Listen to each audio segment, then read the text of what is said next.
Israeli বিমান হামলায় গাজায় গত 2 দিনে নিহত হয়েছেন 138 জন ফিলিস্তিনি, আর এর মধ্যে বৃহস্পতিবার 77 জন এবং শুক্রবার অন্তত 61 জন নিহত হন।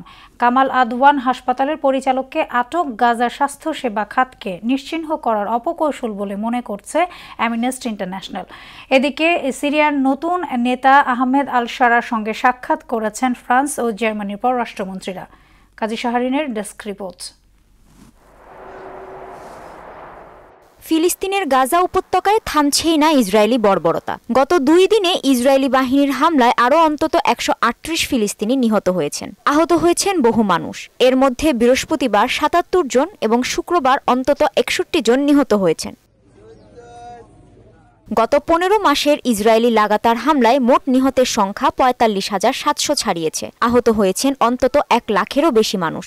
জাতিসংঘের মানবাধিকার প্রধান ভলকার তুর্ক জানান, বিশ্ব সংস্থা গাজার 27টি স্বাস্থ্য কেন্দ্রে 136টি ইসরায়েলি হামলার রেকর্ড করেছে। কামাল আদওয়ান হাসপাতালের পরিচালক ডক্টর হুসাম আবু সাফিয়াকে আটক করা গাজার স্বাস্থ্যসেবা খাতকে ধ্বংস করার অপচেষ্টা হিসেবে দেখছে মানবাধিকার সংস্থা অ্যামনেস্টি ইন্টারন্যাশনাল।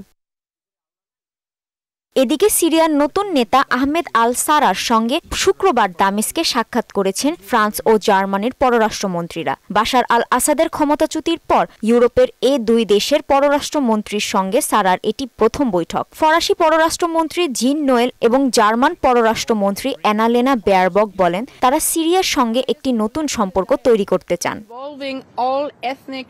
কাজী শাহরিন, মোহনা সংবাদ।